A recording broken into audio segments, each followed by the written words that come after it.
जय जगन्नाथ आपण मानक प्रज्योतिषवाल को स्वागत। देखो जागर ओषा बा महाशिवरात्रि व्रत जो मैंने ओषा करूना सब सुस्थ सबल भल रही किसी असुविधा न थाई जो मैंने जागर ओषा करूना नकले कौन हुए आउ ता सहित मुझे ये वीडियो कहबी जे जागर व्रतर कौन छोट छोट नियम अच्छे जहाँ को पालन करने निहाती भाव दरकार ये वीडियो रे आपण सब पाइबे। चलतु फास्ट जाना जे जागर ओषा न कले कौन हुए। देखु मु आपण को लिंग पुराण रु ही सुट करी देखी दूची आपण निजे मध्य पढ़ी पार्थिबे किछि असुविधा हबनै। देखंतु लिखाई शिवरात्रि व्रत जेहु परित्याग करे भगवत पूजा से पाई न पाए एथिपाई विघ्न साधु वैष्णव निकरे ए व्रत आचरती श्रद्धा भक्ति बळे श्रीमुखरे स्वयं आज्ञा करिचंती हरि मो भक्त जदि होई शिवे द्वेषकारी अथवा शिवंक भक्त मोर हुए द्रोही तेबे से उभयंकर परागति नाही। जेते काल जाए चंद्र सूर्य रही से पर्यंत द्रोही जणे नरक भोगिबे। सौरशक्ति गणपत्य शैव बा वैष्णव किए बा अन्य देवता पूजय से सर्व शिवरात्रि महाव्रत न पालिबे जेबे केबे हे से इष्ट पूजा फल न पाइबे। देखो मु पढ़िकिना मध्य शुणेदेली यार अर्थ मु आपन कहि दउची जो माने शिवरात्रि व्रत करू नाहंती तो से माने भगवत पूजा जो माने पूजा करचंदी भागवत पढ़ुचंदी श्रीमद् भागवत महापुराण पढ़ुचंदी जो माने 18टी भी महापुराण पढ़ुचंदी तांकर से जो पूजार फल मध्य तांको मिलिबो नाही। ता सहित जो माने विष्णु को पूजा करचंदी भगवान विष्णु को भगवान हरि को पूजा करूचंदी जदि आपण तांकर पूजा करूचंदी वैष्णव हेइचंदी तांको पूजा करचंदी जदि तांको पूजा करिकिना शिवंकर भगवान शिवंकर पूजा करू नाहांती ताहाले आपणकर से पूजार फल मध्य रहिबो नाही। कारण शिव हर हरि समान जदि आपण हरि के पूजा करचंदी हर को जेमिति हेले पूजा करिबा निहाती भाବରେ दरकार। आपण एमती पूजा न कले हरि मध्य आपणक ऊपर रुष्ट हेबे रागिबे। ता सहित देखंतु जो माने सौर शक्ति माने हमर सूर्य देवता जो माने सूर्य देवतांकर भक्त गणपत्य माने गणेश देवता जो माने गणेश को पूजा करचंती शैव जो माने बा वैष्णव माने हमर सूर्य होंतु वैष्णव होंतु जो माने देवी मानक मध्य पूजा करचंती तो जेकोसी देवता को सेमाने तांकर भक्त कि तांको जो माने पूजा करचंती तो सेमाने सबु ठाकुर को जदि पूजा करचंती जदि महाशिवरात्रि व्रत करू नांती ताहले आपण कोनोसी भी पूजार फल पाइबे नाही। ठीक अछि माने कोनोसी भी पूजार फल पाइबे नाही। तेणु करी आपण ए वर्षक 12 मास एते पूजा देवा देवी सबु पूजा करचंती आपण जदि गोटे दिन व्रत न करचंती ताहले वर्षक सारार आपण पूजा निष्फल हुए आपण कोनोसी फल पाइबे नहीं आपण पुण्य मध्य किछि रहइबो नहीं। तेणु करी मु आपण कहूची महाशिवरात्रि व्रत बा जागर व्रत निहाती भाबरे करंतु। यदि आपण निर्जल उपवास रही पारुनांती आपण देह खराब होची कि गर्भवती अछंती कि आपण माने टिके बयस हेई गेलानी ताहले पूजा करंतु ओषा करंतु फल मूल आपण पणा पीकिना रुहंतु किंतु पूजा छाड़ंतु नहीं पूजा करंतु। एबे चलतु जानबा कौन रही छोट छोट नियम देखंतु मु पूरा टोटल आज लिंग पुराण ही शूट करी देखौची। आपण फर्स्ट होची जो माने पूजा करचुने से माने तो सकाळ मु आपन नियम मध्य पूर्व सब वीडियो रे कहि देछि आउ से गुरा रिपीट करनी जोटा निहाती भाबरे दरकार मु आपन कहूची। देखंतु फास्ट होची सकाळ उठिकिना संकल्प करिवे गादे गादे सब काम सारला परे संकल्प होची मेन जिंस बिना संकल्प रे आपनकर पूजार जो रोहुची माने आपण पूजा जो करचंदी ताहा निष्फल फल बोधे किछि नाही।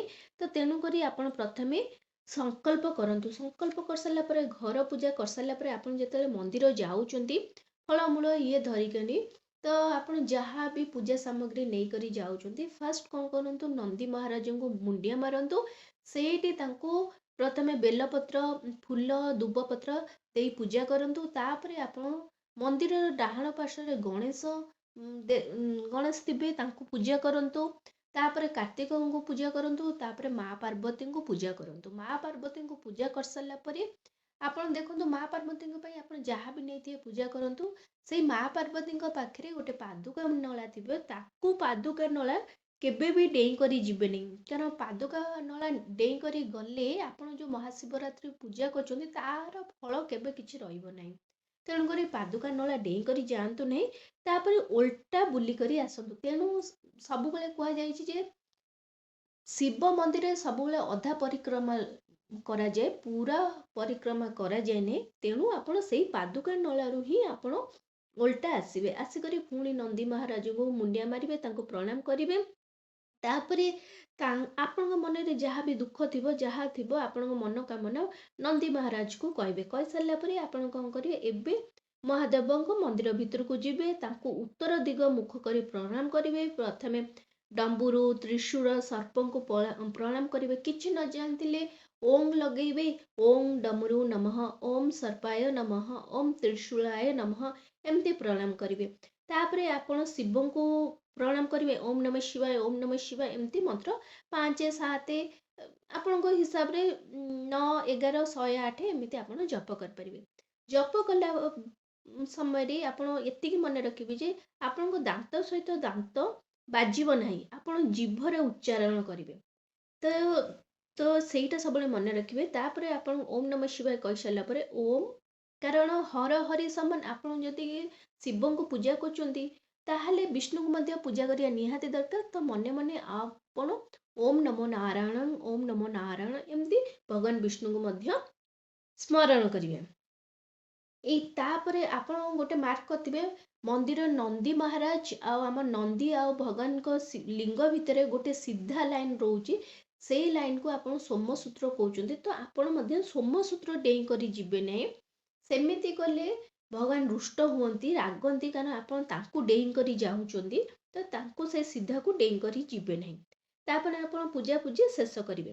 ତ ଜାଗରରେ ମନେ ରଖିବେ 4 ପ୍ରହର ପୂଜା କରାଯାଏ। ତ ପ୍ରଥମ ପ୍ରହରରେ ଆପଣ ଅର୍ଘ୍ୟ ଦେଇପାରିବେ। ଆପଣ ପ୍ରଥମ ପ୍ରହରରେ ଆପଣ କ୍ଷୀର ଅର୍ପଣ କରିବେ ଆଉ ଓಂ ନମଃ ଶିବାୟ ମନ୍ତ୍ରରେ ଜାପ କରିବେ। ଦ୍ୱିତୀୟ ପ୍ରହରରେ ଆପଣ ଦହି ଅର୍ପଣ କରିବେ, ଦହି ଅଭିଷେକ କରିବେ, ଓಂ ଅଘୋରାୟ ନମଃ କହିକରି ଅର୍ପଣ କରିବେ। ତୃତୀୟ ପ୍ରହରରେ ଆପଣ ଘିଅ ଅର୍ପଣ କରିବେ, ଓಂ ବାମଦେବାୟ ନମଃ କହିବେ। ଚତୁର୍ଥ ପ୍ରହରରେ ଆପଣ ମହୁ ଅର୍ପଣ କରିବେ, ଓಂ ସତ୍ୟଜାତାୟ ନମଃ, ଯୋଉଟାକି ରାତି 10ଟା ପରେ ହୁଏ। ତ ଆପଣ ଏମିତି 4 ପ୍ରହରରେ ପୂଜା କରିପାରିବେ। ଯଦି ଆପଣଙ୍କୁ ଅସୁବିଧା ହେଉଛି 4 ପ୍ରହରରେ ପୂଜା କରିପାରୁନାହାନ୍ତି, ତାହେଲେ ଆପଣ ପଞ୍ଚାମୃତ କି ଏଇ ସବୁ କ୍ଷୀର, ଦହି, ଘିଅ, ମହୁ ନେଇକରି ଗୋଟେ ଏକାଥରେ ମଧ୍ୟ ଶୁଦ୍ଧ ଜଳ ଟିକେ ମିଶେଇ ଆପଣ କ'ଣ କରିବେ, ପୂଜା କରିପାରିବେ। ଗୋଟେ ଥରରେ ମଧ୍ୟ ପୂଜା କରିପାରିବେ। ଆଉ ଗୋଟେ ଶେଷ ଜିନିଷ, ଆପଣ ଯେଉଁ ପ୍ରସାଦ ସବୁ ଭୋଗ କରିଥିବେ ଆପଣ କ'ଣ କରିବେ, ସବୁଯାକ ଘରକୁ ଆଣିବେ ନାହିଁ, କିଛି କିଛି ବାଣ୍ଟି ଦେବେ। କାରଣ ବାଣ୍ଟିଲେ ମହାଦେବ ବହୁତ ଖୁସି ହୁଅନ୍ତି। ତ ଆପଣ ବାଣ୍ଟି ଦେବେ। ତା ସହିତ ରାତିରେ ଆପଣ କ'ଣ କରିବେ, ଉଜାଗରେ ରହିବେ। ଉଜାଗରେ ରହିକିନା ଅଖଣ୍ଡ ଦୀପ ଲଗେଇବେ। ଯେଉଁ ଅଖଣ୍ଡ ଦୀପ ଆପଣ ଘିଅ ଆଉ ରାଶି ତେଲରେ ଲଗେଇବେ। ଯଦି ଆପଣଙ୍କ ପାଖରେ ଘିଅ ନାହିଁ, ଶୁଦ୍ଧ ଘିଅ ନାହିଁ, ଭଲ ଘିଅ ନାହିଁ, ତାହେଲେ ଆପଣ ରାଶି ତେଲରେ ମଧ୍ୟ ଲଗେଇ ପାରିବେ। ଗୋଟେ କଥା, ଆଉ ଗୋଟେ କଥା ମନେ ରଖିବେ, ଯେତେବେଳେ ଆପଣ ଫୁଲ କି ବେଲପତ୍ର ଅର୍ପଣ କରୁଛନ୍ତି, ଫୁଲକୁ ଗୋଟେ ସାଇଡ଼ରେ ଅର୍ପଣ କରିବେ। ସ୍ୱର୍ଣ୍ଣଚମ୍ପା, ନାଗଚମ୍ପା, ଦୁଦୁରା, ଅରଖ, କେତକୀ, ଗଇସ ସବୁ ପତ୍ର ଆପଣ ମାନେ ସବୁ ଫୁଲ ୟୁଜ୍ କରି ଆପଣ ଗୋଟେ ସାଇଡ଼ରେ ମହାଦେବଙ୍କୁ ଓಂ ନମଃ ଶିବାୟ, ଓಂ ନମଃ ଶିବାୟ କହିନା ପୂଜା କରିପାରିବେ। ଆଉ ଗୋଟେ ସାଇଡ଼ରେ ବେଲପତ୍ର, ଶମୀପତ୍ର ମଧ୍ୟ ରଖି ମଧ୍ୟ ପୂଜା କରିପାରିବେ। ବାବାଙ୍କୁ ଆମର ପଦ୍ମ, ଧଳା ମନ୍ଦାର ମଧ୍ୟ ଆପଣ ଅର୍ପଣ କରିପାରିବେ।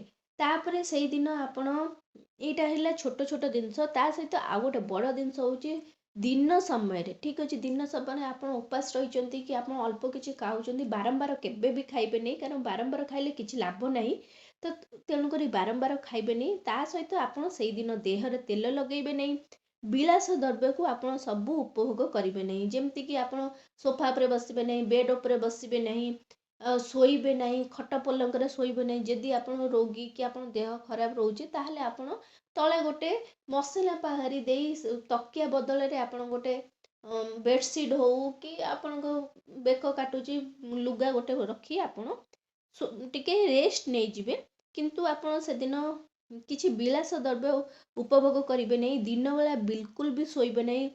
बहुत दूर को मध्य जीवे नहीं, कारण बहुत दूर गले आपको बहुत कष्ट हे, आपको शोष कर आपको देहटा भल लगे तेणुक आप से सब किसी करेंगे ना, जिते पाखे रे खाली ठाकुर नाम ने सहीटा हूँ आपण बड़ कथा। तापर आप चाहिए जदि आप भोक कर कौन खाइबे कौन ना, ताहले आपण कौन करें, आप गुरु हो कि को ब्राह्मण हो कि नन्ना हो तांको पचारि करी आपण जल फल मूल घी क्षीर आपण खाईपर, एत जिनस आप खाईपर, कौन से जिनस आप चोबे कर खाइबे नहीं, ठीक अच्छे आपण चोबे कर खाइबे नहीं, से दिन आप ये करेंगे। सेकेंड कथा हूँ आपण जदि से दिन आपण आउ खाइबे नहीं, मो दीप तो अखंड दीप लगेबे, रातिर उजागर रे आपण कौन करेंगे तापर दिन, ठीक अच्छे आपण तापर दिन जो मैंने निर्जला उपवास कर, हाँ जो मैंने खाऊँ कथा अलग, जो मैंने पानी पीउछंती कि कौन कर, जो मैंने निर्जला उपवास कर खाइबे से माने आपण कौन करेंगे अखंड दीप जदि केते गोटा स्थान अखंड दीप उठी जाए जल्दी तो तापर आपण न खाइबा ही भल, कारण राति सारा उजागर रहिबा निहाती दरकार। तो आपण कौन करेंगे ता पर दिन आपण गाधे पाधे सारे, घर पूजा सारे, तापर मंदिर जाइना पूजा करेंगे, नन्ना को टिके कि ब्राह्मण को टिके दक्षिणा देवे, टिके कौन दान करेंगे, दान कर सारे आसला ठाकुर प्रथमे जो पानी अच्छी कि पादुका पानी अच्छी से पादुका पानी टिके पीले ठाकुर भोग टिके पाइबे, तापरे आपण किछि खाई परिबे, ठीक अच्छे आपण तापरे ही किछि खाइबे कि आपण जल ग्रहण करेंगे जो माने निर्जला उपवास, कारण से माने दिन सारा उपवास करछंती, तो ताहले रातिरे भी न खाइले बहुत भल, कारण रातिरे न खाया द्वारा ही प्रभु आम उपरे कृपा लाभ करथांते। एगुरा हूँ छोट छोट नियम, जो नियम को पालन करने निहाती भाव दरकार। आशा करुँच भिडटी आपको बहुत पसंद आसो, जदि आसी ताहले ए चैनल को जल्दी करी लाइक शेयर एंड सब्सक्राइब कर दिंतु। नमस्कार।